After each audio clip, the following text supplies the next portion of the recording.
Selamat malam Ibu Weni, selamat malam teman-teman. Kami dari kelompok 4 akan mempresentasikan materi mengenai praktik-praktik akuntansi komparatif. Di mana izinkan kelompok kami terlebih dahulu memperkenalkan diri. Ada saya sendiri, Nimade Dewi Yuliantari sebagai penyaji pertama. Yang kedua ada Kak Ita Maliantari sebagai penyaji pertama. Yang ketiga ada Ayu Deswira sebagai penyaji kedua. Dan yang terakhir ada Egy Ayu Puspayanti sebagai penyaji ketiga. Perbandingan sistem dan praktik akuntansi secara internasional. Anglo-Saxon USA. Akuntansi ini dapat ditemukan di negara-negara di mana Inggris mempunyai pengaruh kolonial yang kuat seperti Australia, Kanada, Hong Kong, India, dan lain-lain. Yang pertama, Amerika Serikat USA. Akuntansi di Amerika Serikat sangat mirip dengan akuntansi di Inggris karena hubungan investasi dan historis antara kedua negara tersebut. Perbedaan yang ada disebabkan karena Amerika Serikat mengadaptasi bukan mengadopsi tradisi akuntansi Inggris. Pada abad ini terjadi perkembangan akuntansi keuangan yang signifikan di Amerika Serikat yang disebabkan oleh pertumbuhan ekonomi yang pesat. Dengan Securities Exchange Accounting dibentuk Securities Exchange Commission atau SEC dengan tugas utama melindungi investor dengan menjamini ketersediaan informasi yang cukup bagi investor. Tercakup dalam tugas ini adalah penentuan standar akuntansi yang kemudian didelegasikan kepada FASB yang dibentuk pada 1973. Dengan SEC bertindak sebagai pengawas hanya jika diperlukan. FASB mempunyai pendekatan yang sangat terbuka dalam penentuan standar. Untuk membantu merumuskan standar baru dan memperbaiki yang sudah ada, FASB mengembangkan rangka konseptual yang menjelaskan tujuan dan karakteristik kualitatif pelaporan keuangan. Amerika Serikat mempunyai regulasi akuntansi yang lebih komprehensif, bahkan mungkin paling komprehensif di dunia, paling tidak jika dikaitkan dengan pasar sekuritas. Yang kedua, Nordik Belanda. Kelompok ini meliputi Belanda, Denmark, Swedia, dan Finlandia yang mempunyai anggota UE. Akuntansi Nordik cenderung kurang konservatif dan lebih transparan daripada akuntansi Jermanik dan akuntansi negara-negara Latin, tetapi belum setingkat dengan negara-negara Anglo-Saxon. Belanda. Dalam beberapa hal, akuntansi di Belanda mirip dengan akuntansi di Inggris dan secara keseluruhan mirip dengan pendekatan Anglo-Amerikan. Undang-undang perusahaan dan profesi akuntansi mempunyai pengaruh besar dan walaupun jumlah korporasi yang terdaftar di bursa efek relatif kecil, tetapi tradisi kepemilikan saham oleh publik dan wawasan bisnis internasional lebih baik daripada negara-negara Eropa kontinental yang lain. Sejak 1970, pengaruh undang-undang perusahaan berkembang mantap melalui Accounting of the Annual Account of Enterprise atau Undang-Undang Laporan Tahunan Perusahaan dan implementasi instruksi UE ke-4 dan ke-7.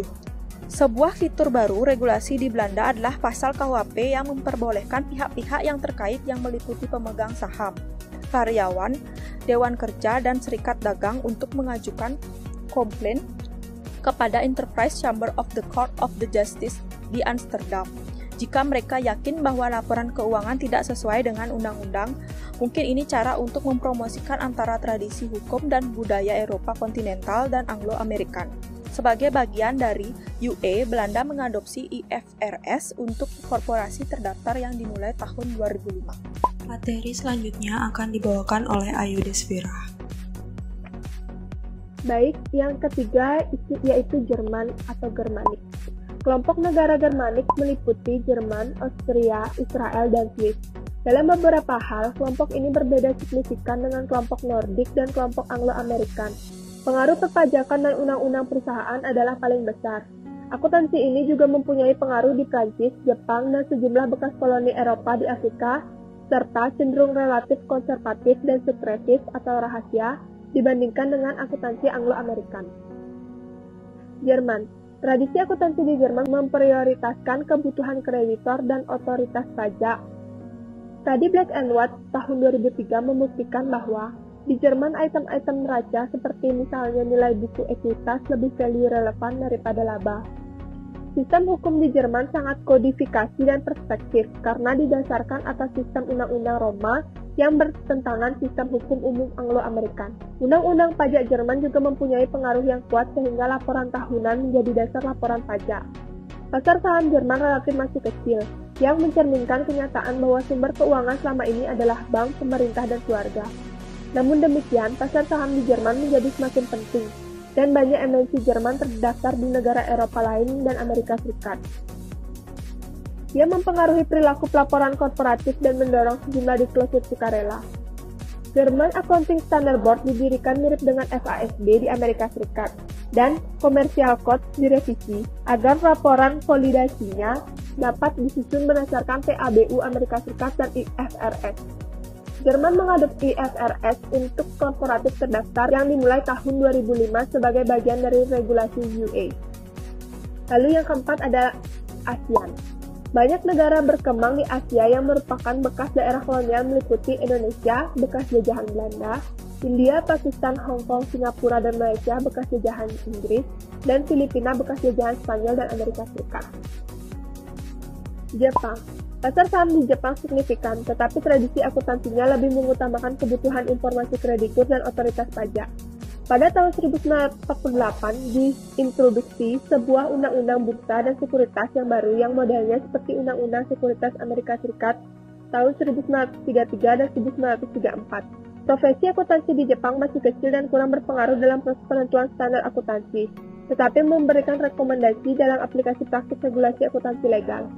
Pada tahun 2006, terdapat lebih kurang 30 perusahaan Jepang yang terdaftar di Amerika Serikat yang menyusun laporan keuangan konsolidasinya berdasarkan PABU Amerika Serikat, dan bukannya merekonsiliasi laba dan ekuitas pemegang saham yang didasarkan pada PABU Jepang. Di Jepang juga telah didirikan Dewan Standar Akuntansi yang mirip dengan FASB di Amerika Serikat. Jepang sudah mulai terdorong untuk lebih berpartisipasi di dalam proses penentuan standar akuntansi internasional. Faktor-faktor yang mempengaruhi perbedaan praktek-praktek akuntansi. Dalam perkembangannya, terdapat banyak dan berbedanya standar akuntansi yang berlaku sehingga menimbulkan masalah dalam keterbandingan laporan keuangan. Kondisi ini tentu dapat dipahami karena dalam proses penyusunan standar akuntansi di suatu negara tidak terlepas dari pengaruh faktor-faktor lokal suatu negara. Hal ini yang menyebabkan standar dan praktik akuntansi di tiap-tiap negara terdapat perbedaan. Pertama, standar akuntansi. Standar akuntansi tidak dapat dilepas dari pengaruh lingkungan dan kondisi hukum, sosial, dan ekonomi suatu negara tertentu. Hal-hal tersebut menyebabkan suatu standar akuntansi di suatu negara berbeda dengan di negara lain. Globalisasi yang tampak antara lain dari kegiatan perdagangan antar negara serta munculnya berbagai perusahaan multinasional mengakibatkan timbulnya kebutuhan akan suatu standar akuntansi yang berlaku secara luas di seluruh negara atau dunia. Namun, setiap negara memiliki lembaga pengatur standar pelaporan keuangannya sendiri. Uni Eropa memiliki International Accounting Standard yang dikeluarkan oleh International Accounting Standard Board atau IASB. Amerika Serikat memiliki Generally Accepted Accounting Principle atau GAAP yang dirilis oleh Financial Accounting Standard Board atau FASB, dan seterusnya. Setiap negara menggunakan standar pelaporan yang sangat mungkin divergen antara satu dengan yang lain. Tidak ada jaminan bahwa laporan-laporan keuangan yang disajikan di antara negara-negara yang berbeda tersebut dapat dibaca dengan bahasa yang sama. Perbedaan standar ini pada ujungnya juga akan menghambat para pelaku bisnis internasional dalam mengambil keputusan bisnisnya. Sejauh ini, yang menjadi leading dalam standar acuan adalah International Financial Reporting. Standar akuntansi yang berkualitas sangat penting untuk pengembangan kualitas struktur pelaporan keuangan global. Standar akuntansi yang berkualitas terdiri dari prinsip-prinsip komprehensif yang netral, konsisten, sebanding, relevan, dan dapat diandalkan serta berguna bagi investor, kreditor, dan pihak lain untuk membuat keputusan alokasi modal. Standar tersebut harus mencakup yang pertama konsisten dengan kerangka konseptual yang mendasarinya, kedua jelas dan komprehensif, sehingga standar tersebut dapat dimengerti oleh pembuat laporan keuangan, auditor yang memeriksa laporan keuangan berdasarkan standar tersebut, oleh pihak-pihak yang berwenang mengharuskan pemakaian standar tersebut, serta para pengguna informasi yang dihasilkan berdasarkan standar tersebut. Terakhir, menghindari dan meminimumkan adanya prosedur akuntansi alternatif, baik implisit maupun eksplisit, dengan mengingat faktor comparability dan konsistensi.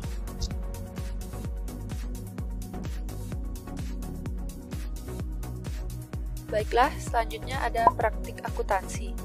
Kebutuhan dari pemakai laporan keuangan berbeda-beda. Sebagai contoh, kebutuhan dari negara-negara common law, yaitu Amerika Serikat dan negara-negara persemakmuran Inggris, yang berbeda dengan kebutuhan dari negara-negara code law seperti Prancis, Italia, Jerman, Spanyol, Belanda, dan akuntansi perekspresian di Indonesia yang belum tentu dibutuhkan di Amerika Serikat. Menurut Arja Sajiarto tahun 1999. Meskipun banyak kritik terhadap standar akuntansi internasional, banyak pula dukungan terhadap standar akuntansi internasional. Hal ini karena beberapa organisasi peminjam internasional mendorong digunakannya standar akuntansi yang diterima secara internasional, dan badan-badan pengawas pasar modal internasional semakin menuntut penggunaan standar akuntansi internasional. Seperti halnya tekanan dunia internasional untuk mengadopsi standar akuntansi internasional. Sebagai contoh, tuntutan Bank Dunia dan Bank Pembangunan Asia yang mengharuskan standar akuntansi keuangan yang sejalan dengan standar akuntansi internasional. Menurut Asian Development Bank Report tahun 2003. Standar akuntansi internasional oleh beberapa organisasi tersebut diharapkan dapat mengatur praktik-praktik akuntansi secara internasional. Tidak dapat dipungkiri bahwa pengaruh Amerika Serikat dalam kancah internasional sangat kuat dalam hampir segala aspek kehidupan. Acap kali kita sulit membedakan mana yang internasional dan mana yang Amerika. Faktanya, dalam dunia akuntansi saat ini, standar akuntansi yang berlaku di Amerika Serikat yang disusun oleh Financial Accounting Standard Board atau FASB diikuti oleh beberapa negara, baik secara langsung maupun modifikasi. Sementara International Accounting Standard atau IASS yang dikeluarkan oleh International Accounting Standard Committee atau IASC belum diikuti oleh semua negara, bahkan oleh negara-negara anggota yang tergabung dalam IASC tersebut. Namun sejauh ini, yang leading menjadi standar akuntansi adalah International Financial Reporting Standard atau IFRS yang dikeluarkan oleh International Accounting Standard Board atau IASB. IASB adalah badan pengatur standar dari International Accounting Standard Committee Foundation, sebuah lembaga independen nirlaba internasional yang bergerak di bidang pelaporan keuangan yang berkedudukan di Inggris. Saat ini, lebih dari 100 negara telah diwajibkan atau membolehkan penerapan IFRS yang diperkirakan akan semakin banyak negara di dunia menggunakan IFRS. Bahkan, 10 negara yang pasar modalnya sudah mendunia telah melakukan konvergensi ke IFRS, yaitu Jepang, Inggris, Prancis, Kanada, Jerman, Hong Kong, Spanyol, Switzerland, Australia, termasuk Amerika Serikat sudah menyatakan akan melakukan konvergensi ke IFRS. Untuk Indonesia, sejak revisi PSAK tahun 1994, IAI telah memutuskan untuk melakukan harmonisasi standar PSAK kepada IFRS. Selanjutnya, harmonisasi tersebut diubah menjadi adopsi yang ditujukan dalam bentuk konvergensi. Sebagai langkah awal, Dewan Standar Akuntansi Keuangan Ikatan Akuntan Indonesia atau DASK-IAI akan mengkonvergensikan PSAK secara penuh dengan IFRS melalui 3 tahapan, yaitu tahap adopsi, persiapan akhir, dan implementasi. Tahap adopsi dilakukan pada periode 2008 sampai 2011, meliputi aktivitas adopsi seluruh PSAK ke IFRS, persiapan infrastruktur, dan evaluasi terhadap PSAK yang berlaku. Dengan demikian, konvergensi PSAK diharapkan dapat meningkatkan kualitas standar akuntansi keuangan dan mengurangi biaya penyusunan, meningkatkan kredibilitas dan kegunaan laporan keuangan melalui peningkatan kualitas dan daya banding, serta menyelaraskan dengan pengaturan yang berlaku secara internasional. Demikianlah presentasi dari kelompok kami. Mohon maaf apabila dalam penyampaian ada kesalahan-kesalahan kata. Terakhir, kami tutup dengan selamat malam dan terima kasih.